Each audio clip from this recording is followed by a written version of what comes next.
One particular Appalachian soldier stands above the rest as the greatest American soldier to ever live.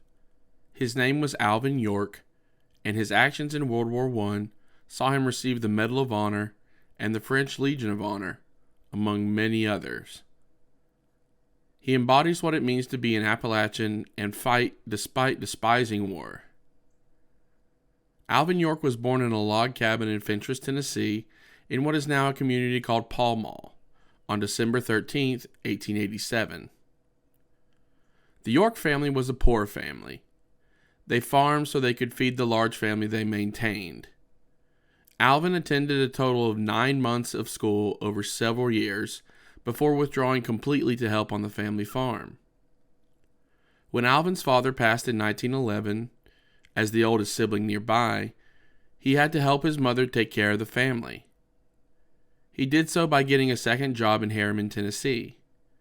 First, he worked in construction for the railroad, and then later in the logging industry. York was deeply dedicated to his family.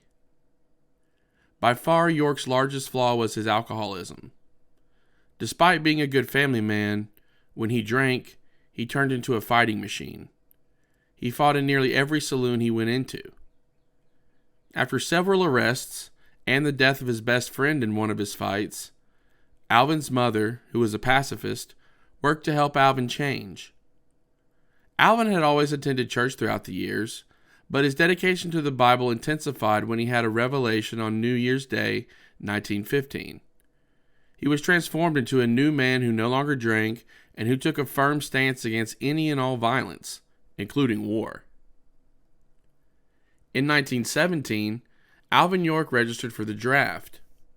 On the questionnaire for selective service, the question, "Do you claim exemption from the draft?" is written.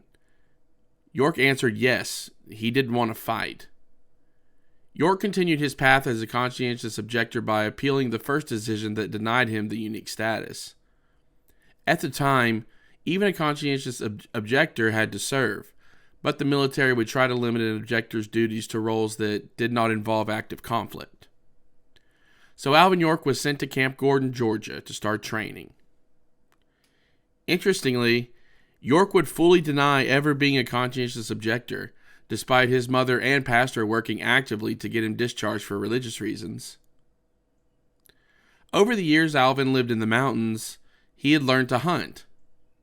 When he arrived to train for the war, the military discovered they had a sharpshooter amongst them. In October 1918, Alvin York and his battalion were fighting in the Meuse-Argonne offensive. They were tasked with capturing German positions along the DeCauville Railroad. 4 officers and 13 privates were told to cross German lines to take out machine guns stopping the main force from advancing. As they infiltrated enemy lines, York and his men found an unsuspecting group of German soldiers preparing for a counteroffensive. They captured this large group and then were immediately fired upon by machine guns. 9 of the 17 Americans became immediate casualties. So Alvin York, who said in his diary he didn't have time to reach a tree or even a bush to hide behind, stood tall and began firing against 35 machine guns. Remember, York was a sharpshooter, so he started downing German after German. Eventually, a German commander and several of his officers ran into York and were dispatched by York's pistol. Just as the commander was about to be shot, he surrendered in English to York. York and 7 other men captured 132 Germans, including a German commander that day. And while Alvin never claimed that he did all this on his own, stories from those there that day, which could very well be exaggerated, claimed York was an angel of death that day. For a while after his heroic actions in World War I, Alvin remained out of the press, but a story published about his actions would change all that. Instantly, York became a national icon, as his story of God being with him that day he captured the Germans also captured the imagination of all of America. Naturally, York was celebrated with massive parties and even offered thousands of dollars for appearances. He refused to profit from his story, though, instead giving his likeness and his life story to charities so they could profit off of it.